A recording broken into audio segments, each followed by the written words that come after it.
Welcome, everyone. I'm Brian Manning. I'm a financial advisor here in Nashville, Tennessee for Pinnacle Financial Partners, and I'm also the host of the Pinnacle Point webinar series. Our goal with this webinar series is to try and stay connected with you, our clients, and our friends in all the communities where we do business, and try to bring you some good content that's helpful to you as you're leading your businesses or applying some of this information to your personal life. And we've got a treat for you today. I've got several friends that are here with us today to share their perspective on leading through the last year. But I'll go over a couple of housekeeping items about the webinar today before I do my introductions. We want this to be interactive, even though it's a virtual event. So we've opened up the Q&A function for you to utilize. If you look on the right side of your screen, you can submit a question to the entire panel or to one of the panelists specifically by just typing your question in the Q&A function, and we'll be monitoring those throughout the entire event. We've got some time at the very end to ask your questions to our panel. So please interact with us, and if they say something you've got a question about or want them to expand further, just send that through and we'll make sure and do that. We also are recording this event, and you can find it out on our YouTube channel. If you go to youtube.com/watchpnfp, you can find this event along with several other events just like it that we believe will be helpful to you as you go about leading your teams and furthering your business.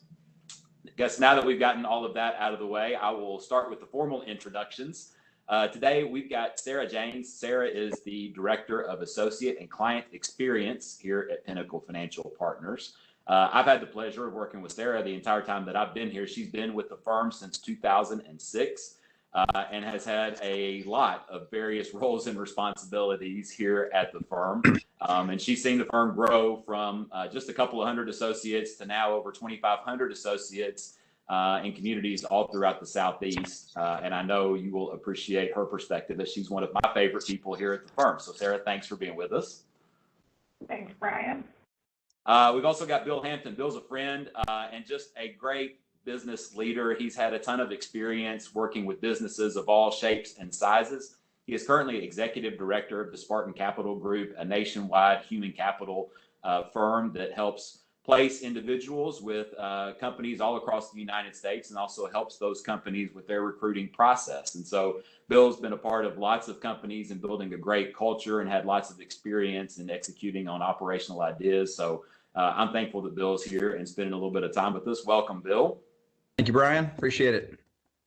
And last, we have Drew Maddox. Drew's a friend and just a great mind. He is the associate head of school at CPA, Christ Presbyterian Academy here in Nashville, Tennessee. He's also the head men's basketball coach.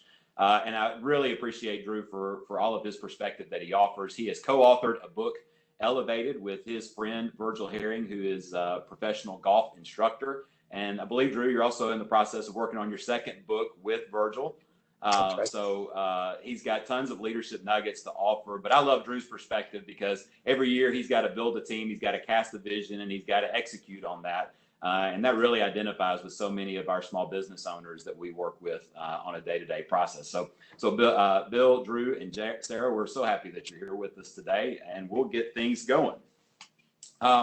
Sarae, I guess we'll start with you, ladies first, of course, but I'd just love for you to share your experience over the last year. You know, the four of us sat together in our Symphony Place Learning Center just a little more than a year ago. We had a pretty large group of people there with us talking through the same idea of culture with respect to our teams and our organizations. But a lot has changed over the last year. Share with us some of the challenges that you have experienced over the last year as information has just come at us fast. The landscape has changed quickly. For so many people, working remotely may be the way they operate, but for a lot of us, working remotely kind of happened overnight. So if you could just share your experience of how you've kept your team and a firm as large as Pinnacle's all on the same page as the landscape changed so quickly and drastically. You know, I think you hit it right on the head there. It changed so quickly. And I have responsibility for a lot of areas. So learning and development, human resources, which is a big focus area during this pandemic, and then internal and external communications. And so I think some of our biggest challenges were that the message just changed by the minute. And we had to really get good at making decisions quickly, good at saying, hey, we were wrong on that. So for example, early on we said masks aren't necessary, and then, masks are the most important thing in protecting people. So we had to let information change our mind on things. And for our organization, we had never really had remote work very much. We had some teams that had some flexibility, but most people were in the office most of the time. And we're in service roles. We're here to support clients and each other. And so going to remote work was a really big shift for our company. And we also had the added struggle of essential workers. So we needed to be able to stay open to take care of our clients. We needed to protect them, and we really needed to protect our team. And so you add in all those, like there's high-risk associates, there's working parents who now don't have any child care. I think our biggest thing was we had to manage each team and each person individually to their situation. So we just decided early on we're going to set some big objectives. That one of them was no one's going to get sick as a result of a decision that we made. And so we're going to work to make really good decisions, and one of them was nobody's going to go unpaid because they're unable to work. And then we had to rely on really great leaders to take those decisions and reinforce them and tailor them to their team, and really to dig into the individual situations, make exceptions, reinforce the why. I think we managed it really well, but it was a challenge for sure. Bill, you've got a team that really stretches across the country and interact with so many people across the country. How has the last year been for you in working with your team? And I guess in a lot of cases, it was a fairly new team for you as you had kind of transitioned your career. So talk for a little bit about how that's affected you and your team. Yeah, thanks, Brian. It was, you mentioned it at the beginning. I think back, just 1 year ago today, we didn't know what this was. We didn't know what it was going to look like. And we were all thrown. And as Sarah was talking, the three things that came to mind for me is, boy, trust was so important amongst teams. If you had a team that trusted each other, there was a lot of trust that needed to happen, because like Sarah said, hey, we're going to do this. No, wait, we're going to do this. Wait, this changed again. We're going to do this. And everyone just had to trust that we were just trying to figure this out together. And the three things that came to mind when Sarah was talking was, number one, trust, how important that was. Number two was the golden rule. We just treat others the way we'd want to be treated. Like you said, all of a sudden you got someone on your team whose kids are home from school. And we got to understand, hey, if I was in that situation, how would I want to be treated? And so I'm going to extend that same courtesy of understanding that this is new for all of us and we're having to figure it out. And so we just try to do that with our team. We increased the communication dramatically with these Zoom calls and all team meetings, and we shared information as soon as we had it. What we found was, if we could share information quickly and let them know that, guys, this is what we know today, and if it changes, we'll let you know immediately. We tried to share that. I think our team really appreciated it. And the last thing we tried to really have for each other was grace. Look, working from home is an art form. I know that when I started working from home, I would have a call, and then I'd go eat a sandwich, and then I'd have a call, and then I'd go back to the pantry. And I didn't know how to not go back to the kitchen every 10 minutes. It just kept drawing me in. And so we just had to have a lot of grace for each other that, hey, this working from home thing, for some people, it's going to take some time. It's something you have to learn. Of course, how many of us have been on a call and the dogs start barking, or the kids start crying, or whatever that might be? And so I think we just learned to say, hey, guys, this is new for all of us. It's new territory. We're going to treat our team the way that we'd like to be treated. We're going to show some grace, and we're going to get through this together. And what we found was, I think our communication is better today than it's ever been. I think we're a stronger team because of what we went through. And so some real positives have come out of this that I think have really helped us to become better. Drew, you had the unique challenge of really having to make decisions for your school, but also for your basketball team.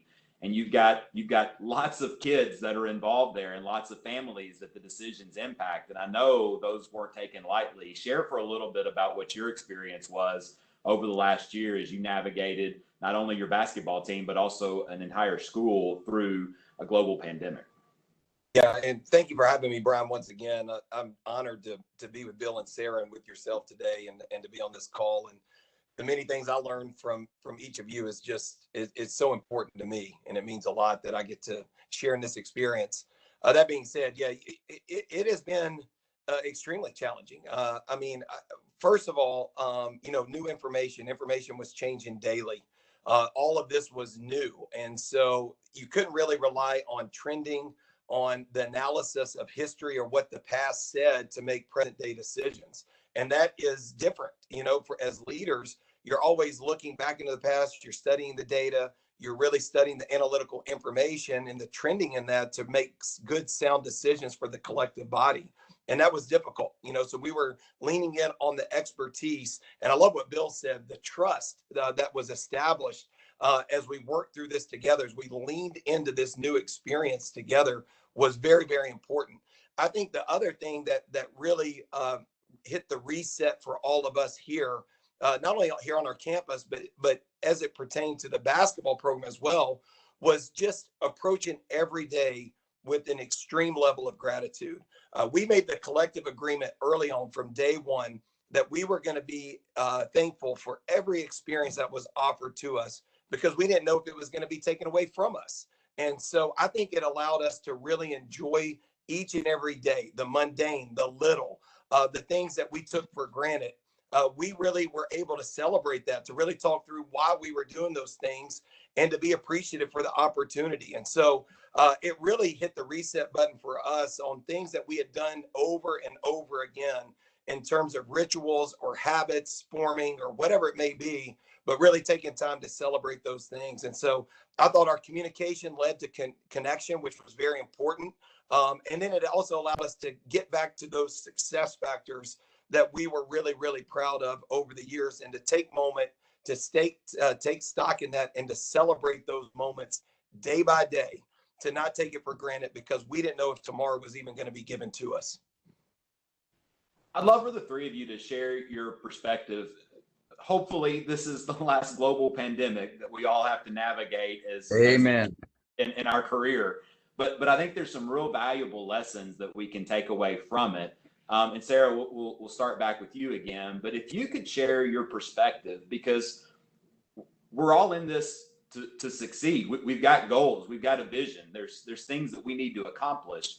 But talk about how over the last year you've been able to balance furthering the vision of your organization while also balancing what's best for your people and the people that you serve. There really was a fine balance between those two. So if you could share your perspective and kind of how you navigated that balance over the last year.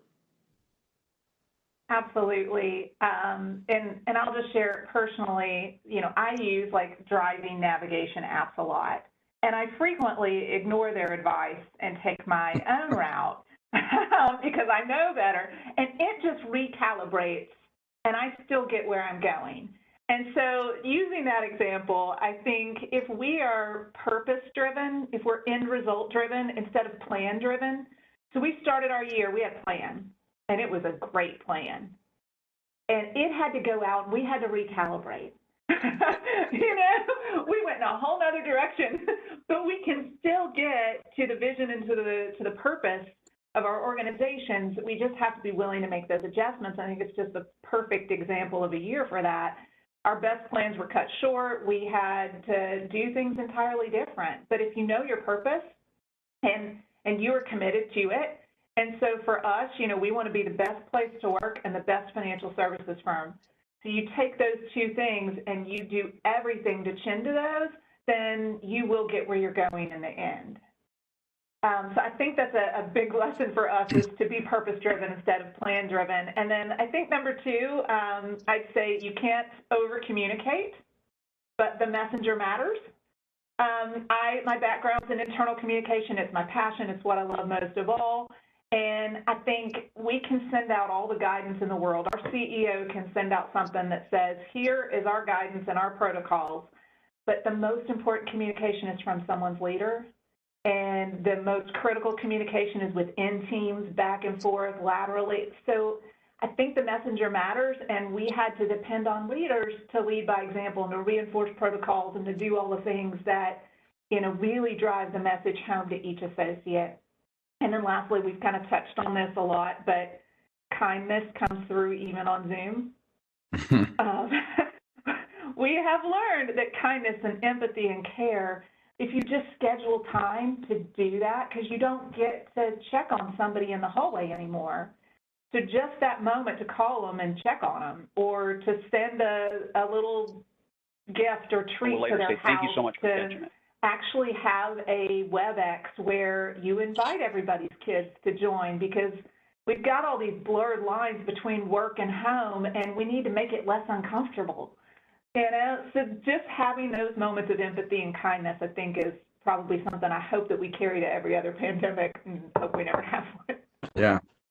Bill, as you kind of interacted with lots of businesses through this period, what have you seen that's worked well in kind of navigating the fine lines between really being success driven and vision driven and achieving the results with also caring for people through that process?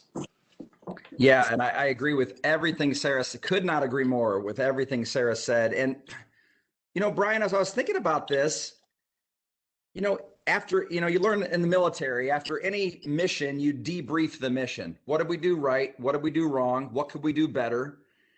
And as I was preparing for this call, I was kind of debriefing the last year, debriefing the mission, going, what went right? What went right? What went wrong? What could have gone better?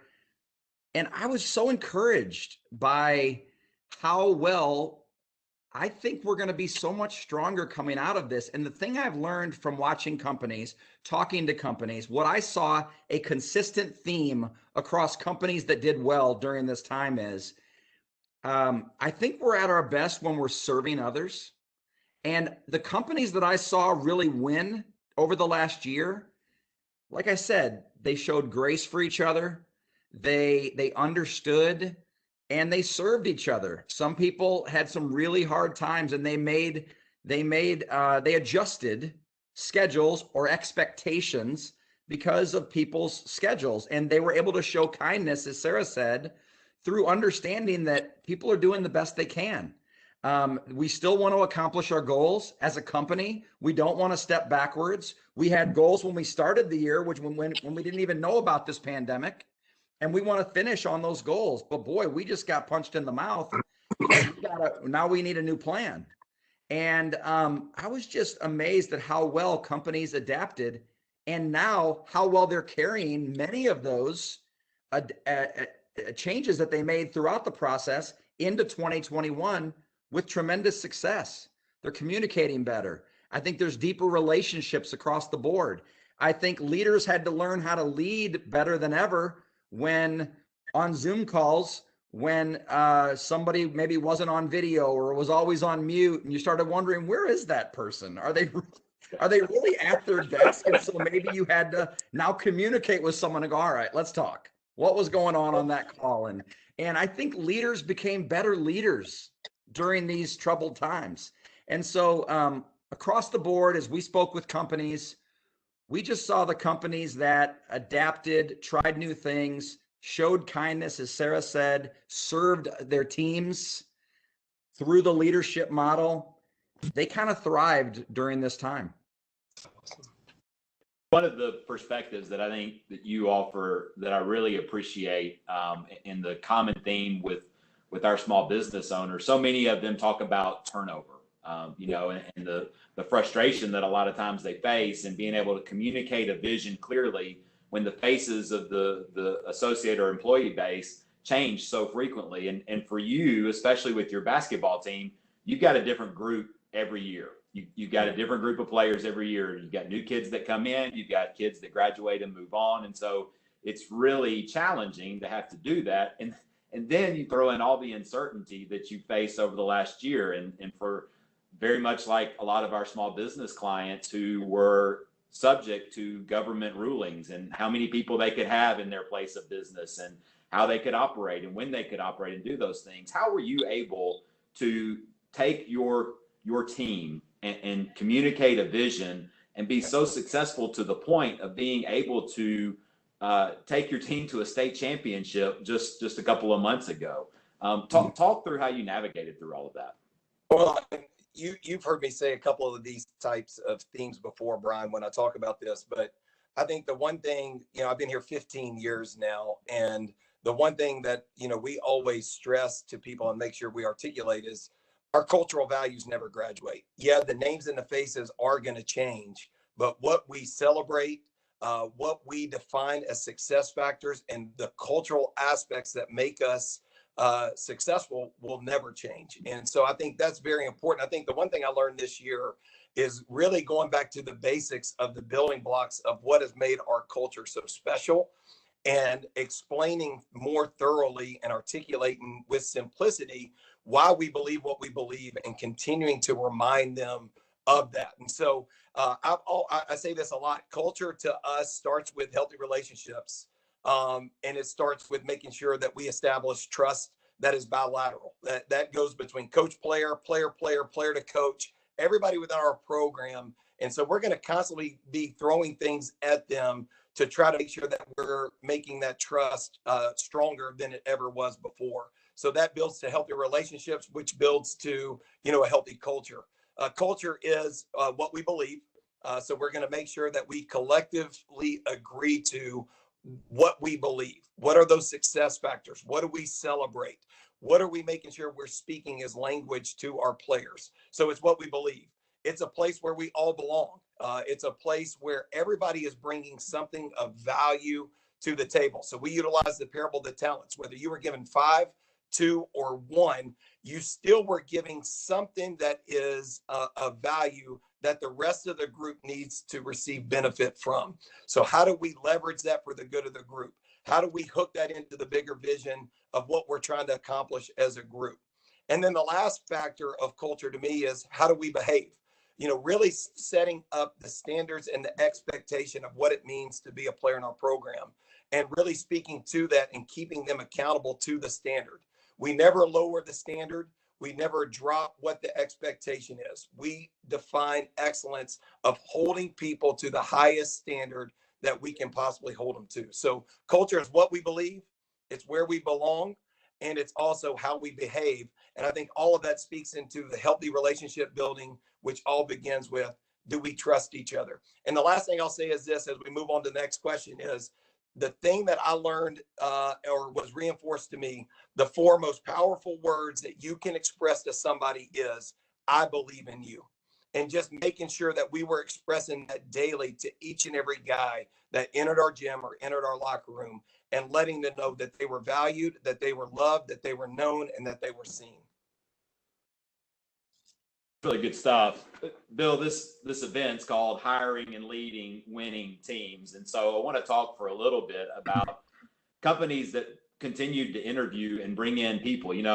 At Pinnacle, we did over $2 billion in PPP loans. So a lot of that would suggest that we interacted with companies that were really just trying to maintain their employee base. They were just trying to keep the doors open and keep people paid over the last year. But we know there were some companies that were continuing to grow and add associates to their place of business. So share for a minute your experience as you worked with different businesses who were adding people, how they went through the interview process, how they went about selecting candidates in a really challenging environment that was somewhat prohibitive to really being able to get to know and be able to interact with the candidates really well.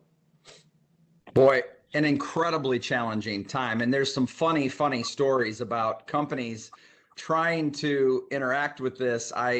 We would send candidates at Spartan Capital, we'd send candidates to companies to interview, and it was, okay, when they get there, call this number, stay out in the parking lot, and then we'll come out, we'll open the door for them.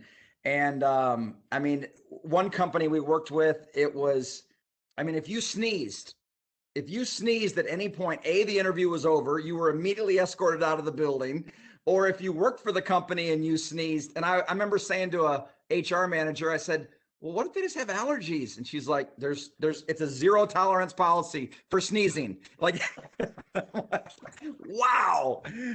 It was so difficult. But once again, I think once we got through April, May, and companies started to settle a little bit, as it's just, they had to really refine everything Drew just talked about, the culture, who we are, what we believe, who we're looking for. So as a professional recruiting firm, we had to really dial in on our candidates in advance, vetting those candidates, going through the culture, the soft skills of who the client was looking for, trying to get so much of that done on the front end so that when the client did meet with them, a lot of that was already done. Of course, utilizing Zoom and Teams and, Webex, things like this, doing a lot of calls like that. A lot of people working remotely versus going in the office. How's that going to work? How are we going to get set up and let them still feel the culture of who we are? So we knew companies that were doing virtual happy hours and, virtual games and giving away prizes and spinning wheels and bringing the team together. Anything they could to make sure that was interacting.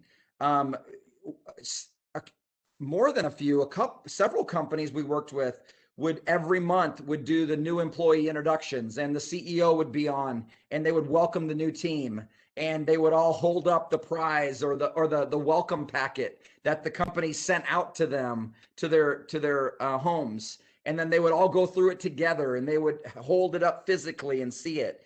It was a way for them to maintain the touch point of staying involved. And then, we had companies that some people would go into the office Monday, Wednesday, Fridays. Other people would go in Tuesday, Thursdays, and they would continue to work it like that. People were there was a lot of creativity that came out of it, but we did see a lot of success in companies hiring, a lot of growth in companies. Some companies were able to dramatically cut expenses with whatever, with several ways they were able to do it. The PPP obviously helped tremendously for companies and carried them through those times. And they were able to utilize those funds in a very wise manner. But we just experienced a lot of, I can't imagine, I would love to know the data on how much Zoom grew in 2020 or Teams or whatever that is. I mean, it had to just explode. But once you got through April, May, June, I think companies really started to find their legs and figure out this new norm. Yeah, Sarah, I'd love for you to share for just a little bit. I know I had an associate in my office that started a year ago next week. So he started right at the height of the pandemic and so much uncertainty. And for us at Pinnacle, the onboarding process is really a big deal. We spend so much time going through the process of bringing somebody into the firm, but then once they're here, by putting our arms around them and really introducing them to what we've built here with our culture. So Sarah, I'd love for you to talk a little bit about how we adjusted that process last year and how we took what's really something we find very important to put a lot of value in the onboarding process, and then had to modify that in the middle of a pandemic. Brian, the statement, putting our arms around our new hires, that's truly what we do. It's like a 60-person group hug. So how our orientation has typically worked is, we fly all of our new hires in, we meet them at the airport, we take them to lunch, they meet our CEO. Our orientation is 3 days with our CEO and leaders, and then a team building, which is a giant group hug where we take you over a 12-foot wall. There's no social distancing. It's quite the opposite of social distancing that goes on there. It is. It's like 12 people on a balance beam trying to hug their way across it. It's not going to work. And so we immediately had to adjust. And at the onset, we decided, okay, we could onboard in each market and we'll still get folks together. They'll still spend time together. And then that quickly also went out the window. It was sort of like, no, we need them to stay home and onboard from home or onboard from their individual office. And we tried to find ways to keep the magic. So one of those is we didn't just record the benefits discussion and assign it to them in the learning management system. We still onboarded live. So we had everybody on Webex, real life people welcoming them. We still sent out our welcome gifts and, you know, the best first day ever stuff that we send out. And then we engaged our local markets because we'd always done this in Tennessee. Like, we brought people here and we really controlled the experience a little bit. So this gave us an opportunity to say, hey, culture clubs. So our culture clubs are groups in every market who take a wide responsibility for the culture in that geographic area. And so it's not Boy George. So we asked our culture clubs to engage in creating magic for these new associates. And some of them had giant welcome baskets. Some of them sent, you know, on the second day, they took care of that person's family. So they sent cookie bouquets to the kids, and like, they tried to figure out on the first day, what could we do on the second day and keep the magic going. They had Webex intro calls where they, you know, did like a top 10 list, Letterman style, with the new hire. They put them in their culture newsletter. So they really did a lot of things that I think will keep going in the future. But here's the truth of it. It's not as good. It's not. We did a 3-day orientation virtually on Webex. That's a lot of Webex meetings. What we're really looking forward to is this is a unique group of people who may need to celebrate the weirdest first year on a job ever. So what we want to do as soon as we are able is throw them a party and have a big moment and celebrate their first year, however strange it was, and then start knitting back all those personal connections, introducing them to people they've never met face-to-face, and really taking that moment to celebrate. It's certainly been challenging. You know, again, with the associate that I've got in my office, it's so strange for them not to have interacted with so many different people across the firm. And I'm sure that's true for companies across the country, across the world, really, where, you know, it's normal to interact with so many different people and so many different teams, and you just haven't had that. So there's going to be a lot of makeup time for all of us here in the coming weeks and months, we hope.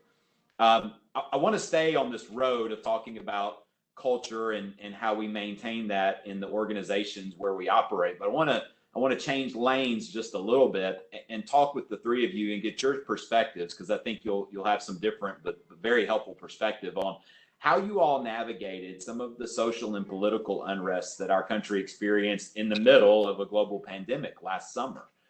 Tensions really rose through the summer, and we saw a lot of conversations that needed to happen, but in an environment where it's challenging to bring people together, sometimes that's tough. And I believe when things like that go on, great leaders really step up and they step back and they listen and they assess, and then they try to bring their teams together, even though there may be lots of difference of opinions and perspectives with respect to a lot of it. So Sarah, I guess we'll start back with you again. If you would share just a little bit about how you navigated that personally, but then also from the firm's perspective, how you saw Pinnacle navigate such a challenging time when people are working remotely, and even if they're not remotely, they were kind of isolated in their offices and having really important conversations. Yeah, I think starting with Bill's idea of, like, if you start from a place of high trust, things are easier. They're just naturally easier. And so we had actually started working on diversity and inclusion some time ago, but in January, we had released a sort of a statement of belief about diversity and inclusion when it comes to our associates and clients and business partners. And so we had planned a big year. We had created a D&I strategic plan. And when this happened, when George Floyd basically was murdered, it was a truly shocking moment. And it was one that was a catalyst, I think, for really throwing our plan into high gear. And so our CEO posted a blog, and I still remember what he said in it. He said, if you're heartbroken, you're not alone. And your teammates are here for you. We see you. We care about you. We'll listen. And those words are powerful. And then the actions behind them, the actual moment of, like, I'm here if you want to talk, and I'm here if you want to be quiet. Like, I'm just here for you. I think having a culture that does that well, that truly had a lot of teamwork and care and partnership and love for each other and a high level of trust, made it a lot easier. And from there, you know, eventually you've got to take all that listening and act on it. And so we decided, we decided you don't waste a good crisis. You don't waste this moment where you could really get some momentum on creating change, on sparking change, on sort of putting forth your beliefs. And so we used it as fuel to the fire. And we put action plans in place, and we hired a diversity and inclusion officer, and we really took it as this moment where we could make a difference. Drew, I'd love your perspective. You know, you interact with kids regularly, and they're super sensitive to social media and all that they see and hear that goes on, and then how that impacts, you know, the teachers and the families and everybody within the school. How did you navigate that period through your team and also through the school? Yeah, it's something I think we're still learning. And I love some of the things that Sarae just said, because I think, you know, in this, you had to make sure you created a safe place where every voice mattered. And I think that was the one thing that we tried to do, was to shift the conversation to around the topic of empathy, and really being men, in my case, of raising and ushering boys into manhood, of being men that were empathetic, and really trying to talk around themes around that, and making sure that we listen to everybody's perspective. And even if you didn't understand, or you were confused or disagreed, it still was a perspective of value, and really putting dignity on what they were saying. And so what we try to do as coaches is just try to set up a safe environment. The locker room is a safe place. Our coach's office is a safe place. The gym ultimately is the safe place. And we had some really hard conversations. We had some conversations that would heartbreak the people that are listening on this call, in terms of the feelings and emotions, and the devastations around trying to understand, as an 18-year-old, what was going on in the world around them. And when we didn't have answers for them, we listened.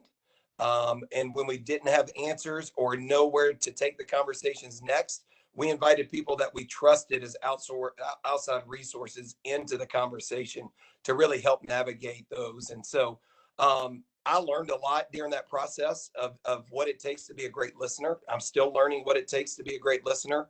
And I'm very thankful for this period of time, because once again, I think it helped grow our relationships much more stronger than they ever were before. Bill, as somebody who works directly with people who are seeking new roles and positions, and then companies who are trying to find those people, how did you see the events of last summer really impact that? I don't know that there's a whole lot I can add to what these guys have said. I agree wholeheartedly with all of that. You know, first with our team, Brian, we had to remind ourselves. I tried to remind our team on a daily basis. Let's go back to, guys, what do we do at our company, at Spartan Capital Group? What do we do every day? We work hard to build trusting relationships with our candidates and our clients. We're trying to develop great relationships with clients. We're trying to understand their needs, and then we're working hard to fill those needs with candidates. So the last time what is involved with building trust in relationships? Listening, understanding. I think, as Sarae said, when someone's hurting, step into that hurt with them. When someone's confused, step into that confusion with them. Listen, let them process. And whether it was our own team, when someone got into whether it was a Trump or a Biden or this or that, and their strong feelings about policies, or whether it was a George Floyd moment, whatever that was, it was, guys, what are you saying that is adding value to what we do every day here, which is develop trusting relationships with our candidates and our clients? If we're not doing that, then everything else we're saying is not helping us move, just as a company. It's not helping us move forward. And that was in a team setting. Now, one-on-one, if somebody was working through things, well, we work to develop trusting relationships with our team. And so let's talk. Let me listen. Let me hear where you're coming from. not to try to give answers, but just to be someone who listens to them. As we would speak to candidates, some of our candidates, these were major issues for them. This was really important that they went to a company that understood and cared about these issues, and not only cared about them, might be proactive in addressing them. And great, we need to know that about, if that's important to our candidate, then we need to make sure that we're seeking out clients that are being vocal about those things. And, clients the same way. There was just a lot of listening to understand, not listening to respond. So I think more than ever, we're always listening. And when we're listening, we're going, okay, how am I going to respond to that? And I think 2020 showed there was a lot of, especially the social climate and the political climate. Boy, you need to learn to listen to understand. And sometimes it's just going, I appreciate that perspective. I've not thought about that. And I have nothing to add. I'm glad that you shared that with me, and that's enough. And so I think that's what we really focused on, was listening to understand. Super helpful. As we wind things up here, I guess I would remind everybody participating, if you want to ask a question to the panel in general or to one of the specific panelists, you can use the Q&A function to send us a question. We've had a couple of questions that have already come in that we'll get to here in just a minute. But as we kind of wind things down with this portion of it, I'd love to get y'all's perspective. And Drew, we'll start back with you. Obviously, like we've talked about already, there's been a ton that we've learned from the last year, and a lot of things that we'll take as we move forward, as things start to move back to normal. But what do you see are some of the things that you're going to pick up and use? And what do you see as some of the challenges as we get back to life as we maybe sort of knew it once before? What are some of the challenges that you see that as leaders we'll have to navigate as we bring our teams back together and we get back to life as we knew it? Yeah, I think, the challenges for us are, taking what we've learned over the last year, especially the last season. I'm a 30 days removed from this season that was incredibly difficult in so many ways, but it was a blessing in so many ways. And back to it, just the appreciation for every day. I think sometimes I just take for granted the opportunity to live life, the opportunity to love the next one in front of me, the opportunity to bring some level of value, to make an impact to the person in front of me, or to the people in front of me, or to my team, not taking for granted any opportunity of interaction that I'm extended, and what a blessing that is. And I think that's been the number one lesson. And it's also going to be the number one challenge as we go forward, is just gratitude, gratefulness, and being extremely thankful for the opportunity, for the experience, the moment, the day that's in front of us. That's first things first. I think secondly is, moving out of this, that I've learned, I love what Sarah and Bill, once again, I learn every time I'm with you guys, is just kind of in synopsis is true love doesn't have an agenda. And sometimes I feel like, even me as a 45-year-old, just not looking for ways to feel like, through motivation or manipulation, I'm getting the situation to move in a direction. True love, if I'm truly loving the next one in front of me, has no agenda, and just be there to have a heart for others and to be able to express that. And so I think that's very important. I think the last thing, a challenge, as we lost in the state championship, Brian, as you had spoken to, is, my identity is not that of a coach. My identity is not that in that as a performer. Of what I do for this organization. I want to be known not for what I do, but for what I give. And so when I'm coming out of this experience as a leader, back being focused and grounded on building elements of my eulogy instead of elements of my resume. And I think that's going to be the great challenge and the great takeaway. That's great. That's great stuff, Drew. Thanks. Bill, what about you as you kind of navigate here in your second year with Spartan and as you move forward and helping companies? What are some of the things that you see that are going to remain and hang around, and what do you see as some of the challenges as we move forward? Yeah, well, one thing that 2020 helped with a lot is I'm always reminded about the number one rule in entertainment is the same with leadership. know your audience, and you have to know your people. And 2020 forced that, and it forced us to get creative in doing that. But what I learned in 2020, and I'm going to carry it on, is the better, and we referenced at the beginning of the call, the better you know your team, the more they know that they're cared for, the more trust that is built. It just pays such deep dividends to the relationship, and it allows you the ability to make mistakes. It allows more forgiveness. It allows more grace. It allows more understanding when someone knows that you care about them. And I've been intentional about showing them that. And so we had to work so hard in 2020 to do that. We had to get creative in ways to do that, as Sarah talked about with how they onboarded people now. And I want to continue carrying that on. Our company is one that everybody does work remote. We don't have brick and mortar offices. And so we are going to continue to do this, but we'll absolutely be better at the Zoom or the Webex or the calls, because we were forced into it. We had no choice. And right before this call, we had 30 people, our team, on one big Zoom, and we were spinning a wheel and giving out prizes and clapping. And I got to remind everybody, hey, take your computers off mute so I don't just see this, but I actually can hear you applauding, and our new team members can hear us welcoming them to the team. And we'll just but I had people responding going, that was such a great call. We feel like such a team. And that's so rewarding, because we've really worked hard to create those opportunities. I did something the other day on a team building activity. I called it Social Stalker.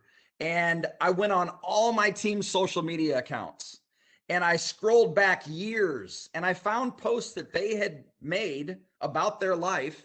And I figure if they put it on social media, they don't mind it being public. So to our whole team, I said, who do you think is interested in this hobby? And they're all guessing and everything else. And they're like, how did you know that? And I'm like, well, it's on your social, but it's from 3 years ago. But I was a social stalker, and I stalked my team on social media. And it was just a lot of fun. Everyone's laughing. We still bring stuff up to this day about stuff we found out about each other on their social media accounts. It's things like that I think will carry on, because the team it made us feel connected. It's created those little inside jokes amongst each other that maybe you get in an office environment that we haven't been able to experience. And we had to create those things, because so much of relationship building is not just the formal and the X's and O's, but it's those funny things too. And it's those quirks that you got to experience in people. So I think we'll carry that on, and we'll continue it. Sarah, share your perspective a little bit. Right before we started this event, we had people in my office setting up balloons and setting up signs as we're going to begin to welcome clients back into our office next week. We've got some offices that are already open and welcoming clients, but our office will be open next week. So we're getting ready to start to do those kinds of things. From your perspective at Pinnacle, what do you see as some of the challenges, but also some of the things that we've learned that'll benefit us moving forward? I'm really hoping we do more of that, celebrating these moments of coming back together. I was telling somebody the other day, we were sort of preparing for people to not want to come in, and certainly there will be some of that in operations and admin areas, but I was reminding them we had the kind of culture where people put on the work environment survey that they missed their coworkers over the weekend. So we need to welcome people back and make it a moment of celebration. And it comes with, even we can all feel multiple things. So we can feel a sense of excitement, and we can also feel apprehensive, because you're giving up maybe some home balance, some time that you spent with your kids in the morning and the afternoons that now you'll spend driving. So we give up things to get other things, and finding that right balance, I think, will be critical. I think one of the great things that has happened during the pandemic has been Webex. It's also been horrible. If you've ever had Zoom fatigue, it is real. But We were having meetings where at headquarters at Symphony Place, there'd be 20 people in a conference room, and we'd have 4 or 5 people on Webex who couldn't quite hear right, who weren't involved in the side conversations, who weren't there for the pre-meeting and the after meeting, and maybe felt like it wasn't one team. And when we went to remote, and even those who were working in the office called into meetings at their desks, it sort of leveled that playing field where everybody is in the meeting and all conversations are happening right here. And so I'm really hoping that that's something that sticks with us long term, where we do move to a platform that's more engaging to everybody wherever they're located. You all have been fantastic to share your time and your experience. And gosh, yeah, just thinking back that a year ago, the 4 of us were together with a group of people and all that we've experienced since then.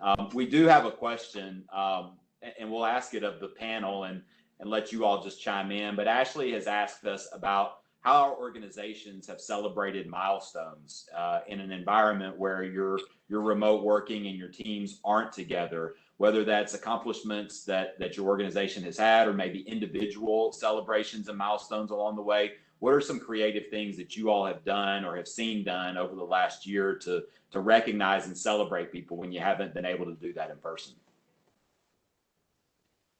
We've gone big, really big. So the whole idea was, you know, we aren't together to have a birthday lunch or whatever. So we had someone on our team who was our birthday fairy, and there were balloon arches. On my birthday, I had one of those wacky, wavy, inflatable arm wailing tube men, like just dancing in the front yard. Like, we delivered things to people's homes. We celebrated every chance to celebrate because we couldn't be together. And because we needed it, you know, that sort of restoring your excitement and happiness, we needed those moments. So we went really big. We couldn't have our anniversary party in person. So we did a whole spirit week. We sent presents to people's homes. Like, we tried to make things larger than life because life needed it. You know, I'll speak to that real quick. I love to hear Sarah's experience, because a large company with resources, you can do these amazing things. We're a small company, so it's little things, but we just had one of our team members just had a baby last month. And so we made sure this month she had that baby in her arms on our all team call, and we all got to see the baby. And of course we made sure locally, normally people would have gone to the hospital or sent something or seen her. We can't do that. So, but we made sure they got something. I'll tell you, I hope this is okay. We've developed a relationship with a company that's based here in Franklin called Thanks, THNKS. And they're an amazing company. And they create an online gift program that really makes it easy to share things with your team. And now every one of our calls, we do all of our gifts through them. And I have no affiliation with that company. It's just a great company. And they have really built a great platform. And so we utilize Thanks, and we are sending out gifts to our teams, unique gifts that are kind of customized to what they do. Another way that we reward people is, I'm an avid reader. I love to read books. And so every month we do Bill's Book Club, and one person wins Bill's Book Club. I have an interview with them. I learn about them, and I personally select a book based on what they told me that I think they'll love. And so far it's gone over great. So we're just working, it's little things, but once again, it allowed me to get to know my team member. It's tied into knowing them better, but it also feels custom and personal. And all those different types of ways. Jonathan has asked a question, and again, I'll pose it to the group, and maybe more specifically for Sarah and Bill to address. But his question is, what are some unique or creative ways that either you or you've seen companies use to recruit new talent in the middle of a pandemic? You really do have to think outside the box and approach this differently. So what are some some different or unique or creative ways that you've seen companies respond to recruiting new talent?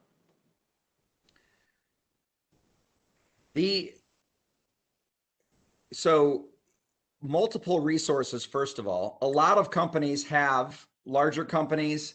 We're seeing a trend towards many companies are hiring their own internal talent acquisition teams where they have their full-time recruiters working inside their company. But those same companies also are opening up many of the roles to multiple recruiting companies. So just first of all, is having more people work to bring in the talent.